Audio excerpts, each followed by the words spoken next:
This podcast is not suitable for children or those who are easily disturbed.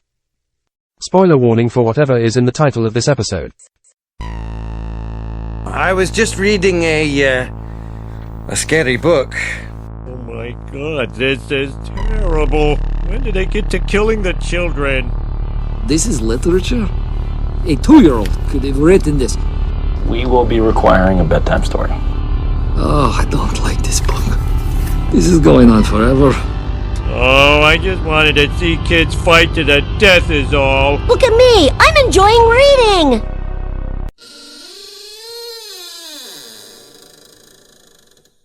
Hello and welcome to the pre-show.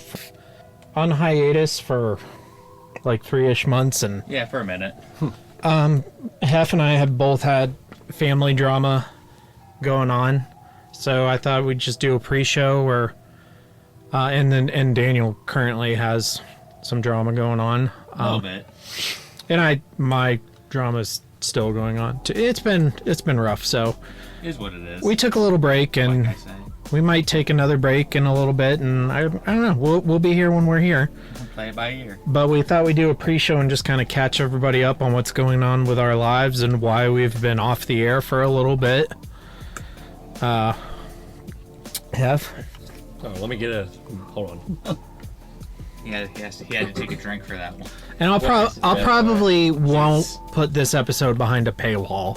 I'll probably put this one out to everybody. Typically pre-shows are just for patrons, but I'll probably put this one out to everybody. I mean, short version is it's been about 2 months ago now. My dad got into really bad health. He basically was on the way to hospital, and he had a heart attack while he was actively being brought in for an infection that had gotten in. He was on dialysis, and basically the infection kind of rampaged, and then he had a heart attack while he was there, and he never really came back really after that. He was up for Ruby for about a week and a half, and things were looking good for a while. And then they took him off the constant dialysis he was getting, and his heart rate just plummeted. And so that was when they knew, and they told us that they're like, he can't survive without constant dialysis, and we can't do that. Like, it's just not sustainable for him. It's not sustainable for anything. So we kind of had to make a hard decision on that, and he died that night. But looking back on it, like, it was really kind of one of the better things that kind of could have happened. Not that anything like this is ever a good thing, but he was comfortable. They were real, to the people up at Ruby. I mean, we're super grateful for what they did, because there was this whole talk about them moving him to another facility to be able to, like, let him kind of die there. And basically the staff was just like, there's no reason to move him. We can do it all here. We can give him everything. And they said in the best part, as far as everything else, they're like, it'll all be covered under insurance. You won't see a bill. Like, things could have... Talk about insult to injury. It's awful. It really is to say that that's, what it takes as far as things. That should be a concern. Yeah, it's awful. But he went peacefully, and I was able to go up that week, and no one else was there, and he could hear, like, you could kind of tell he could hear, but he just couldn't really speak. And I was able to kind of have like a one-on-one final, I guess, farewell with him. Just me, just him, nobody else. And it's, a lot of people don't get that, and I think it was special that we got to be in a situation where it's just me, telling him I love him and that I'll miss him. And that was about a month that this went over long. So I mean, that's been it's been what I've been dealing with on my side. Did Jake and Erica get to see him? Erica didn't. It's unfortunate. Yeah, but Jake was up there, but he didn't really get to see the most ideal day. Like his job takes him everywhere, and he's very rarely to the point where anything is convenient to be able to do. Which, not to say that anything like this, but he made it up there. But the day he was able to get up there, there was I love all of them, but there was, I'm going to say, too much family. There was too much of everybody else. Oh yeah, I know. Yeah, there was too much people being around. And another difficult portion of it was there was a point where the day before he died, my mom was sending out messages and things like that. He was out of service. So, as I said, for a little bit, it looked like he was getting better. Mm-hmm. The last message he got before he died was that he was doing better. Mm-hmm. So, for him, this kind of came out of nowhere. Ugh. And he's not doing real well with it. He's still not doing real well with it. My plan is to actually here in a few weeks go down and just kind of spend the weekend with him, just talk about things. But he's not back in Carolina, is he? No, he lives in Charleston. Okay. You told me that. Yeah, he's a regional manager at T-Mobile or something. I know. Sorry. I know. I'm sorry. Is it? I feel like I'm missing out on a private joke. No, it's just The Office. It's just a big title, regional manager. Regional manager, yeah. He's the Michael Scott of Charleston T-Mobile. Which one's Michael Scott? Steve Carell. Yeah, he likes his job though, which I mean, God bless him, because I couldn't do what he does. I could not do. Yeah, no. Explain it to me in Friends terms. Like the job, or like... Yeah, that was just a stupid joke. Oh, okay. Explain who Michael is in Friends terms. I don't think there is a Michael in Friends. It's a very different show. It is. Yeah. I unfortunately was subjected to a stretch of Friends in the hospital recently, and it's. You're such a Ross. That's funny because I hate Ross. I think he's one of the main reasons I don't like that show, because he's such an idiot. I do see some similarities, but he really aggravates me. But David Schwimmer just aggravates me. I feel like if I had to put it in Friends terms, the closest equivalent I could get to you is it's if Matthew Perry and Lisa Kudrow were the same character. And that's this dude we're talking about? I feel like that's the closest Michael Scott equivalent, because he's dumb, but when he fires, he fires. Okay. Yeah. That's funny. Yeah, well, that's also prepping, actually you too, because I didn't tell you about this. Comes the my channel will be taking a temporary hiatus because of all the stuff that's been going on. I haven't. After GTA. Oh yeah, no, GTA will finish. But that'll be the last one for at least a little bit, because I've already watched them all twice. I'm glad you enjoy them. I mean, you're funny. I know he like specifically called me out. He was just like this the cooker throwing up after the thing was what got him. He just thought that was. You have sex, so it immediately vomits. Yeah. But I will be taking a little bit of a break just to kind of get some things in order. I have to help my mom with. That's fair. A few, like. It's funny how this has like come back so many times. Like short version is for several years I dealt with a lawsuit that was like 5 years of my life went to this lawsuit, and we got basically nothing out of it. Well, now my mom's coming in, and with my dad passed, we're having to deal with estates, we're having to deal with executor level things, and now we're having to kind of pass stuff around, and she has no idea of how to do with any of this, and I unfortunately do. So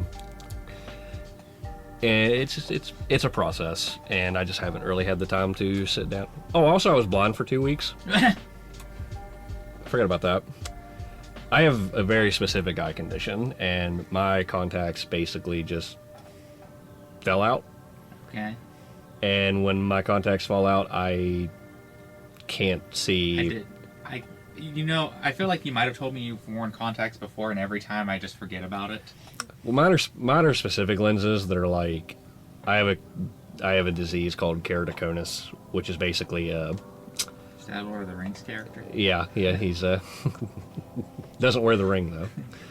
It's where the cornea kind of misshapes, and it actually pushes out past the iris. Okay. And the contacts, what they do is they push down on the cornea to give it that shape back so that you can see it, or you can see correctly. When I don't have those lenses, it distorts things. For instance, like if you were about 6 feet over there without my lenses, you don't have a face. Can you imagine if that was reality? Give me my face back. That could be a horror, like a J horror novel. Everybody looks like Slender Man, basically. Yeah.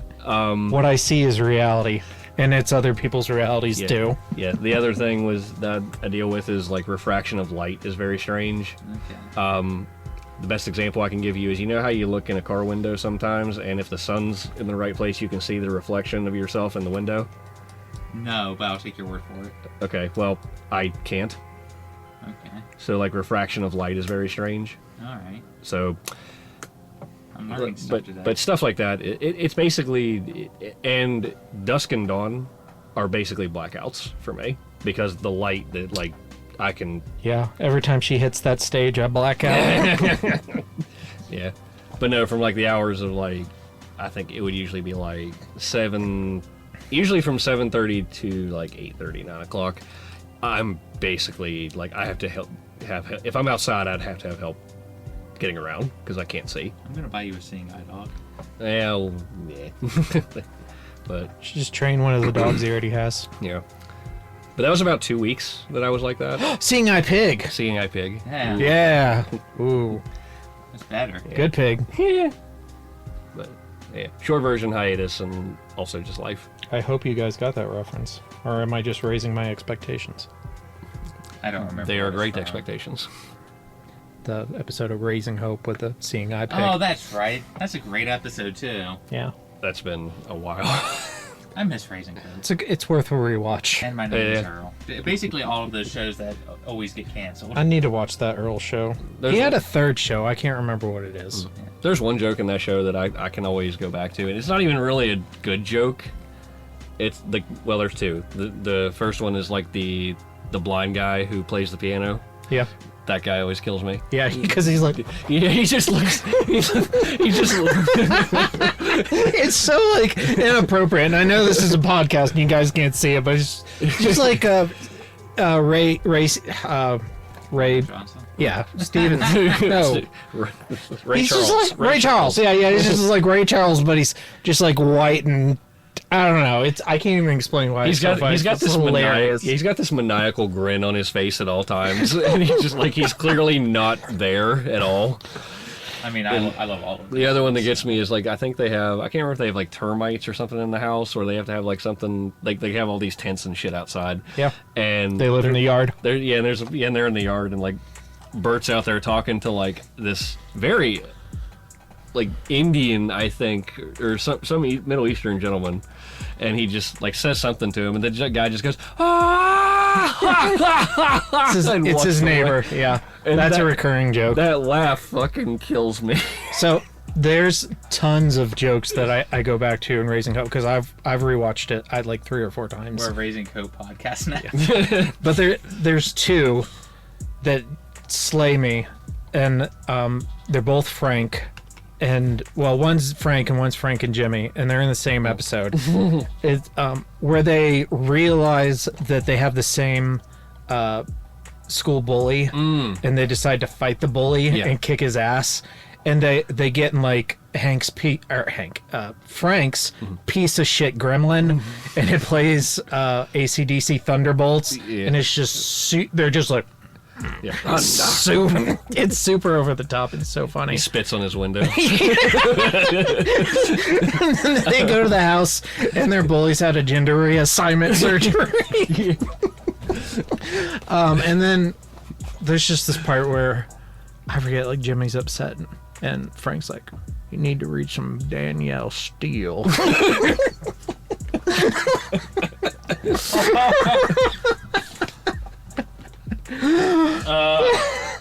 Frank was a god tier character. He And it took them 3 seasons to figure it out. Yeah. That Danielle Steele is a freaking clippable joke. I could use that for like our sound clip for like further reading or something. Yeah. Hold on, let me open a notepad. Oh boy. I just remember. I also remember Frank's like. Is it him that makes like the realistic The dolls? dolls, yeah. He has little Natesville That's in his right. house. Yeah. Frank Danielle Steele. That show would go down so many rabbit holes. Yeah, it did. Okay. All right, that wraps me up. We're doing good though. We're just for wrapping up for me. Like we are on the upswing. That's good because I worry. Yeah, like it's anything like that is tough, but Yeah. we all kind of had. There was no animosity. There was no like hurt feels or anything like that. So I mean, realistically, like all things considered, we've come out as good as we probably could. Okay, that's good. Tinder. Tinder? Oh, Thunder. Thunderstruck, that's what it's called. Thunderstruck. You could be thunderstruck. Unfortunately, that's as good as an impression Oh. as we can do of that. There. Yeah, this is great. That fucking MP3 player. No.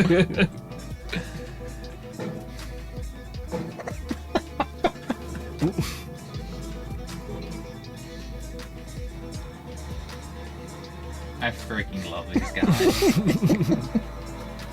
It's a pacer, not a gremlin. Is Raising Hope still on any of the streaming services? I think it's on Hulu, Disney Plus, I think. Oh,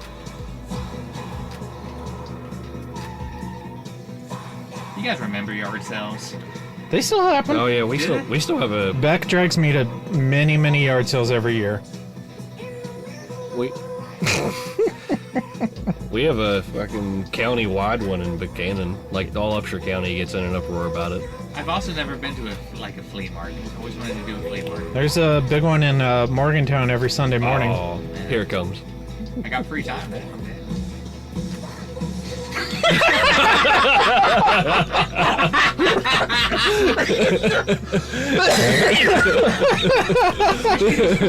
I've done that before. I feel like we need a reaction channel for just Raising Hope clips. Sure. And for some reason, then it goes to Obama's 2004 DNC speech. Cool. We were also thunderstruck then too. Yeah. All right, next.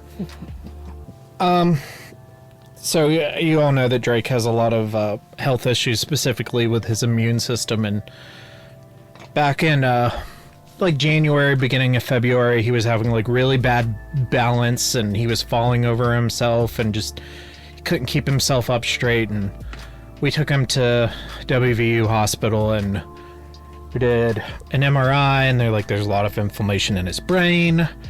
So then they did a lumbar puncture to get some spinal fluid to do a test. Then they're like, oh, he has this really rare fungal infection, and it's potentially fatal, and we gotta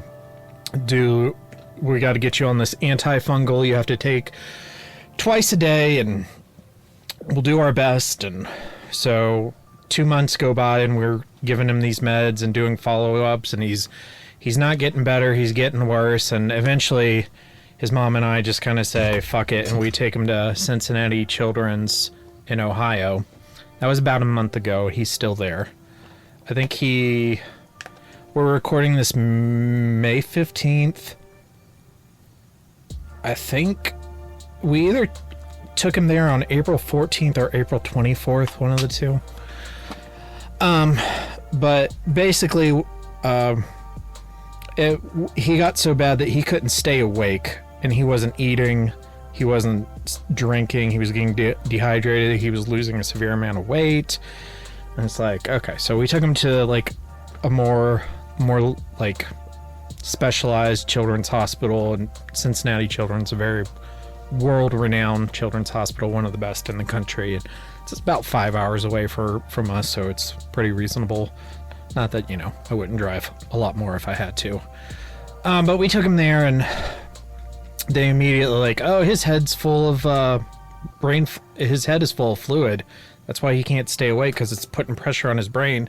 So they put a catheter in his head, and they drained out the fluid, and he had that catheter in his head, constantly draining excess fluid for 2 weeks. And they retested him, and they said that WVU's cerebral fluid sample that they got was contaminated, and he never had a fungal infection. He actually has vasculitis, which is inflammation in the blood cells, and his is specifically in his brain. So they treated him for 2 weeks with high dose steroids to lower the inflammation, which they did. And then he's on basically monthly chemo infusions for 6 months to continue that treatment, so he doesn't have to be on the steroids. But it is chemo, but it's a way lower dose of chemo than a cancer patient would have.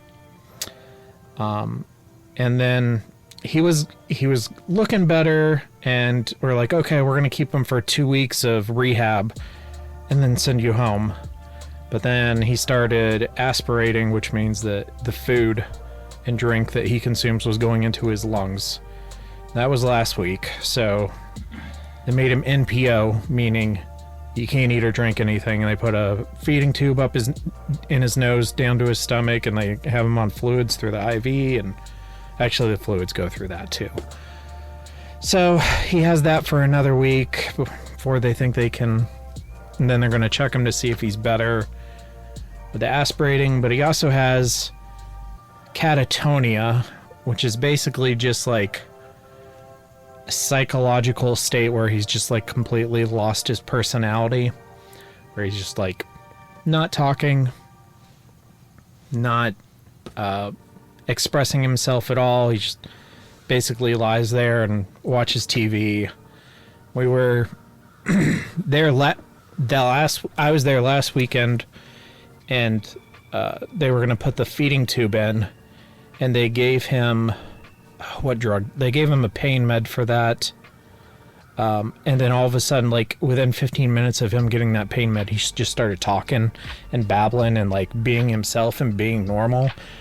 And now they've got him on pain meds so that he can just express himself. Yeah. So we're working through the catatonia and the vasculitis and the aspirating. Hopefully he has 1 more week before he can start eating solid food again, and he's supposed to be done with rehab next week, but I don't know. And then once he's all better and home and stable, then we're going to talk about maybe doing a bone marrow transplant next year, which because a bone marrow transplant can basically give you a whole new immune system and can cure immune system disorders like he has. And it's something that's been pitched to us for years because he's had immune system problems for years, but we've always said no to it because it has a 10% mortality rate for kids who do the transplant. And he's always had a really good quality of life up until recently. He got sick a lot, but he was also a happy kid, and he went to school and he did stuff. But now he's sick all the time and in the hospital all the time, and so maybe risking a transplant is worth it. We haven't decided. We don't even know if he's an acceptable candidate for a transplant yet, but it's something we're exploring. And his mom has been with him the entire time he's been there, except for I made her go home for 4 days. And I was there for the first 11 days, and then since then I've been at home with his sister during the week, and both she and I go up every weekend. I think in total I've driven something 50 hours going Yeah, back it's a and long drive. So it's been rough on all of us. Obviously worse on Drake, but but my parents are helping out, and we have a room at the Ronald McDonald House, and they give meals, so it's not like I've had to pay for DoorDash 3 times a day for Beck for the past month, so it's not. We have costs, but it's still not. It's not as bad as it could be. I mean, in situations like that, I mean, anything helps. Yeah, It's amazing, really, how so little really does go a long way, or what seems like little to most people. yeah. So yeah, and he's still there. He might be back in a week or two, but and again, like he could get very sick again at any point, and we might do another hiatus, which is it's fine. The podcast is fun, and we enjoy doing it, and we don't ever.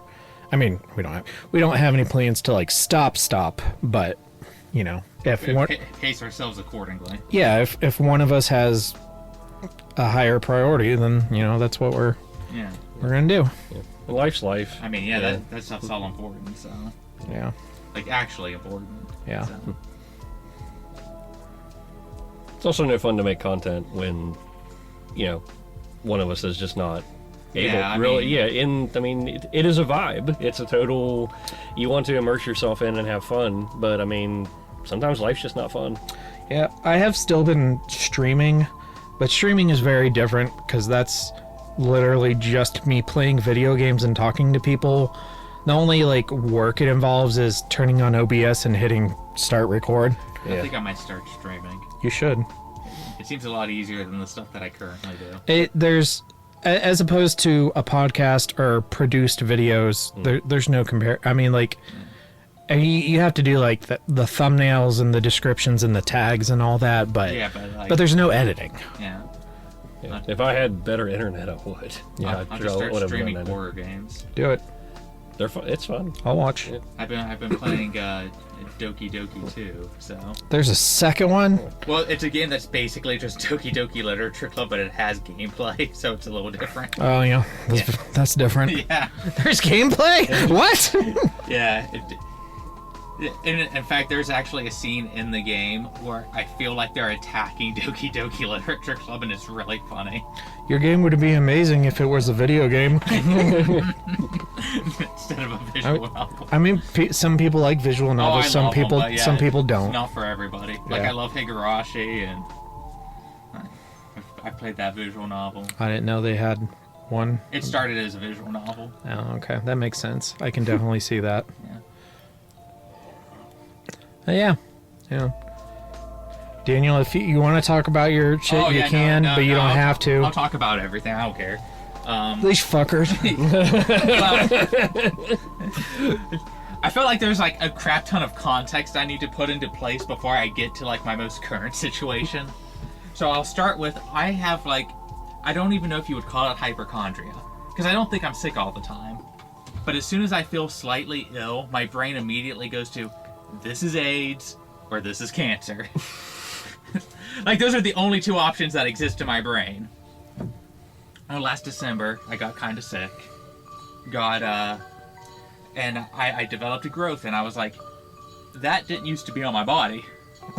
Well, okay. I'm like, I talked to one of my best friends who happens to be a BSN. And he's like, okay, well, what does your PCP say about this? And I was like, I don't do drugs. What the fuck are you talking about? He's like, Daniel, you're a personal care provider. I'm like, what am I, a Rockefeller? What do you mean my own doctor? I go to the quick care. God, I hate how accurate that is. My PCP is at the quick care. He tells me, Daniel, you're 37 years old. You should have go get a doctor. I'm like, fine. So I established care. And I think I've told you guys this story before, but I go in and my doctor's the most beautiful woman I've ever seen. Okay, when WV is like, do you want a man or a woman, doctor? I was like, I think women know what they're doing. I don't care. I should have been a little less woke. Because I go in there and I have to pretend like she isn't the most attractive person I've ever seen. And she starts asking me questions about my sexual history, and I'm like, okay, let me get out my little book. And please tell me you physically pulled out a book. No. But she's like, okay, well, we'll do an STI screening, and we'll go through some stuff. And didn't have any STIs, not even like a little one. But I did bring up that my mom had gotten genetic testing done and had Lynch syndrome, which is a genetic disorder that greatly increases your risk of cancer. It's the reason my aunt had cancer and died last summer. So, my doctor refers me, I go get my genetic testing done. Well, I get my results back, I have Lynch syndrome, which means a normal person has a 4% chance of developing colon cancer. I have 44% chance of developing it. Jeez. That's the difference. Jesus. That's the biggest one. But I'm like, like 10 dudes in my family have died of colon cancer, so this is starting to make an absurd amount of sense. I'm talking to my geneticist the other day, actually, and not my geneticist. This is my geneticist is on vacation, so I had to talk to somebody else. And they're like, yeah, normally we would have started you cancer screening at like age 30, so we need to get started right away. Yeah. Oh my god. And so now I'm like, So now every time I feel like slightly off, I'm feeling like now I have cancer. I'm thinking about that growth I developed because I'm talking to my doctor. My doctor goes, oh yeah, and sometimes you'll develop like these little polyps and they turn into cancer. And I'm like, So now I have to get a biopsy. I have to go to a dermatologist. I have to get a colonoscopy, I think here in July. And it's not a colonoscopy, it's the other one where they check out your stomach. So I have to have all this done. So I've been kind of stressed about that. And I've hated my job for literal years. These guys have heard all my stories. About the last year and a half, it's been a lot worse because I've never felt unsafe at my job before, but we had a patient that was constantly building shanks and trying to start riots. So I hadn't felt safe at my job for like a year and a half. Oh, we got a clip for this? Yeah, but you can finish at the current rant. Oh, okay. Well, and my job, I work in a forensic mental health hospital, and I babysit pedophiles and murderers for a living. And it starts to get to you after a minute. Surely not. And there's been a lot of issues, a lot of people not following the most basic safety precautions. And I've started screaming at people, all the time. I'm like, why are you propping that door open when there's 5 patients right there? What if they rushed you? You're a 90-pound woman. Were you gonna stop them? I'm like, do you have another one? No, you just keep talking. Okay. He's finding the exact one. Well, a lot more recently, a bunch of people at my job have been getting fired. A lot of them. I think it was 5 in the span of 2 weeks. Jesus. And one of them was a guy that was actually, I wouldn't say a really good friend of mine, but me and him were kind of tight as far as coworkers go. And they fired him the day before his 2 weeks was up, so he couldn't get his PTO. Stupid. And he had something like 100 hours of PTO. I have something like 210 hours of PTO, which after taxes equates to about $3,000 they'd have to pay me. My boss tells me, oh, Daniel, Leah wants to meet you in HR in the morning, and Leah's the person who is going on the firing spree. I don't actually know what her actual job title is. I don't care. Fuhrer. Dale Gribble. Never cared. And I'm like, oh, that's wonderful. And I'm trying to think, I'm like, what could this be about? And unfortunately, I've basically been hopping from one fireable offense to the next for the last 8 years. That's something I freely admit to. I'm a serial workplace dater. I scream at other employees because they do really stupid things. I don't do it the first time they do it. It's like the 10th time. I'm like, why are you people off the unit? You haven't been relieved yet. No one's watching the patients. Sorry, that's a whole other rant. Well, I'm like, and I give people rides to work and rides home in the morning, and I'm like, okay, well, it probably shouldn't take long, because I convince myself, I'm like, it's probably nothing. At the end of the day, a lot of times it's, Daniel, why haven't you worn a uniform in the past 5 years? Those are usually what my meetings equate to. And I usually tell them. You guys used to give me a uniform, and after it ripped to shreds, you guys never replaced it. So, anyway. I get sidetracked a lot in my rants. So I go down there and tell them, hey, I'm here for this meeting. They're like, oh, okay, just wait out there. They should be here any minute. 10 minutes go by. 20 minutes go by. 30 minutes go by. And I'm getting antsy. I'm like, I've been waiting here. I just worked 12 hours. I've been up all night. I have all of this other crap on my mind. So I'm sitting there. I'm like, oh, man, I'm getting a little antsy. 45 minutes go by, and they finally go, okay, they're finally here. It'll be just a couple more minutes. They pull me in, and it's been about 50 minutes. I turn my phone on to record the meeting. Now, the reason I did this is a few years ago, I was recorded in a ambush training exercise where I was trying to go on a break, and they ambushed me with a, what do you do in this emergency? Shoved a camera in my face, and I looked at them and went, I'm on break to go take a shit, and that's what I'm gonna go do. And I got in trouble for this, and I got mad that they recorded me, and they showed that recording to everyone. They showed it to my bosses, HR reps, all kinds of people. It's kind of embarrassing, but it's like, you know... Yeah, I gotta poo. Yeah. And they're like, well, we don't need your permission to record you. So, Jeez. West Virginia's a one-party consent state. You actually don't need anyone's permission to record them. In this meeting is not just Leah and HR. We have QA and some other person. There's like, it's a 4-on-1 meeting, so I'm already feeling ambushed. And they go, well, you don't have our permission to record, and if you don't turn off the recording, if you don't have this meeting, your employment is contingent on having this. I'm like, okay, so you're ambushing me, you're telling me I can't record, so now it's going to be whatever you say against whatever I say, and it's a 4-on-1 meeting. So I go ahead and I turn off my camera. And they're like, okay, can you put your phone away? And just something inside me snapped, and I went like, hold on, I did this, I went... You hit F with your phone? I smacked... You son of a bitch! I smacked my phone off the table. It's probably the most immature thing I've ever done in front of one of my bosses. Wasn't okay, I realized that. Leah immediately called security on me. Jesus.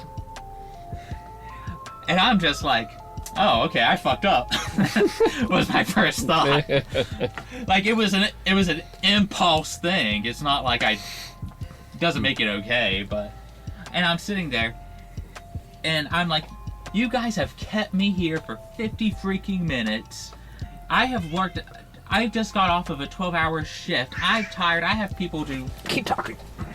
I have people that I'm having to drive home, and the QA's response was, well, you work night shifts. You should be used to being up. I'm like... Yeah, that's... 12 hours! What the hell? This is now hour 13. I have a half-hour drive home. Like, just because I'm used to it doesn't mean that I'm not tired, that I don't have a life. You know, schedule a meeting with me. Say, hey, Daniel, we need to have a meeting with you on this so I can make preparations for things. You don't just tell me the night before. Now, the reason I think they did it the night before, I think I was going to get fired anyway. I'm like almost positive. It sounds like they were kind of setting you up to do that. Because a bunch of people with a crap ton of PTO have been getting fired. And who has the most PTO in the building? It's Daniel. But also who hops around from one fireball offense to the next. So it's like, okay, well, we'll just nail on with this one. And so they suspended me from work. Still haven't told me if I'm fired yet. It's been 2 weeks. So I'm like, okay, well, like, if you're gonna fire me, just fire me. Like, leave a phone call, send me... Usually they send a termination letter, and that takes about a week, 2 weeks. It's officially 2 weeks, still haven't heard anything. So I'm just constantly mad in here. I've been like bouncing back and forth between sulking and being angry. Mostly it's just been like, I wonder how I'm gonna pay for all these cancer treatments now. Because in my brain I already have it. Yeah. I'm probably fine. It's just the idea that, like... It's actually, you're probably better off if you don't have a job, because you'll be more easily qualified for Medicaid. Yeah, that's what my dad told me. Yeah. So I'm sitting there and I'm like, and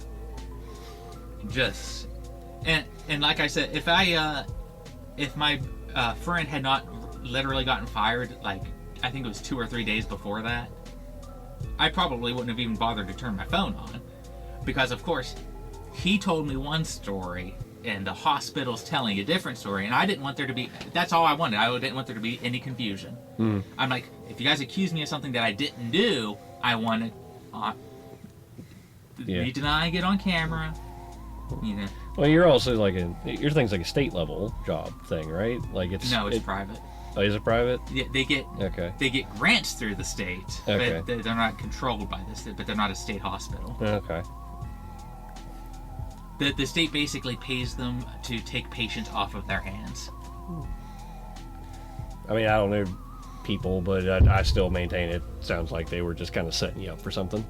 Like, Yeah. outburst or not. Like, And They were going to give you a promotion. yeah.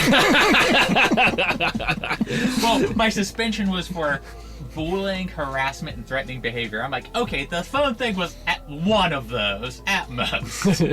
All of which you could suspend me for. But I felt like you piled it on there. But because it was all three of those things, it's making me think this was probably about me screaming at day shift for not being on the unit. Because I've done that a few times. Like, there's one time I screamed at a day shifter because they all came off of the unit and were trying to rush us out of report. Our report wasn't even done. And I'm like, no one's watching the patients. Oh, I wish you would have to work a day shift. And I screamed at them. I have worked a day shift here, and guess what? When I did, I was on the floor more than you've ever been. So. But, again, not professional. Not my best moment, but that's where I'm at right now. I put in 3 job applications this week because I've already decided if I don't get fired, I'm putting in my 2 weeks, I ain't staying.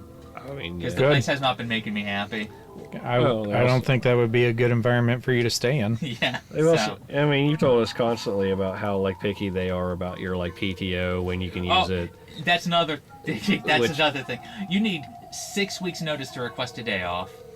Can only request 3 days off, and only 2 BHTs can request the same day off. And it goes by who requested it off first. And I understand, you only have so many employees with that. Like, hire more people, hire more PRNs to fill in gaps. Do something.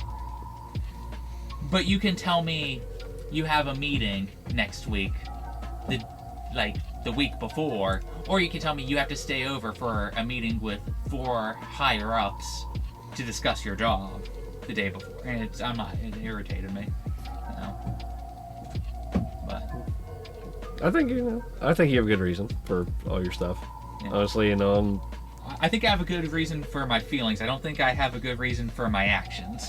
Yeah. I think there's only so much like To there's human is error. Yeah. well, To error is human. Well, in your case, I mean, like from all the stuff, it's just like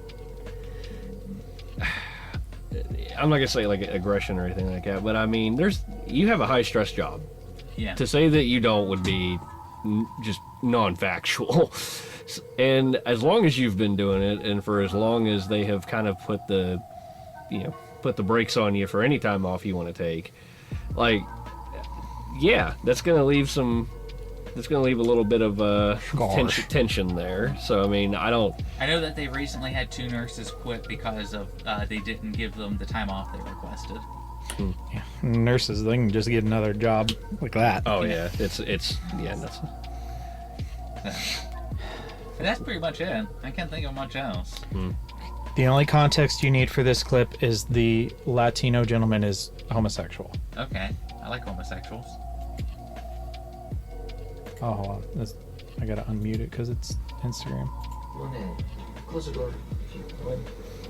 Thank you. Thanks so much for talking to me. Yeah, sure. I'm going in for a procedure today. Oh my So, God. Yeah, it's routine. I'm just a little bit scared. I'm sure everything will be fine. What's the procedure, if you don't mind my asking? It is a colonoscopy.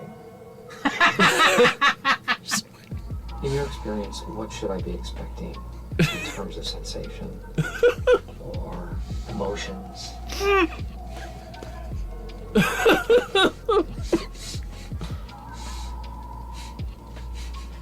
Is there anything I can do to make it more pleasurable for me or for Dr. Chandra?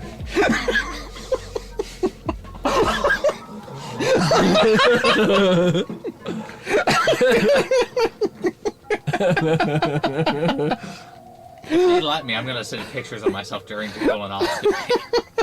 I'll be like, hey guy. Oh no, I'll just FaceTime you too. Be like, what's going on, dudes? I had a colonoscopy once when I was in a hospital, and Will Smith did it. Yeah, they had me on some hella drugs, and apparently all of the second floor of that hospital I got my colonoscopy got done on saw my dick because I had my gown on, and like apparently all I did was just be like, I think one nurse at one point told me, she said, we were walking you down the hall and you pointed at somebody and went, you haven't seen my dick yet. And proceeded to show your dick. I also had some hella drugs on my colonoscopy, but I don't think I flashed anyone. I 100% did, apparently. Yeah. And they did not let me forget about it. All right. Well, I just know I'm not allowed to drive myself after. I'm like, I don't know if I want to sit on anything. I think that's a good place to end it. Yeah. All right. Thank you for being a patron. And if you're, again, I'm going to let this one out to anybody. And if you're interested in hearing our pre-shows every time, you can find out more at patreon.com/Horror of Babylon or the Horror of Babylon. I don't know. Our link tree's in the description. You can get it for as little as $1 a month. So, yeah. Thank you. Give us $1. Okay. Bye. Take care. And now for the obligatory socials. Please like, share, and subscribe. You can find the podcast on Twitter at HorrorPod69. You can also follow us on Facebook, Instagram, Slasher, and Goodreads. Become part of the Disturbed community by asking for the Facebook group and Discord links. Send dick pics to the Horror of Babylon podcast at gmail.com. Support the show at patreon.com/the Horror of Babylon. In closing, you can let your friends know that The Horror of Babylon is available on YouTube, Apple Podcasts, Spotify, Audible, and all other major podcast apps. Stay scary.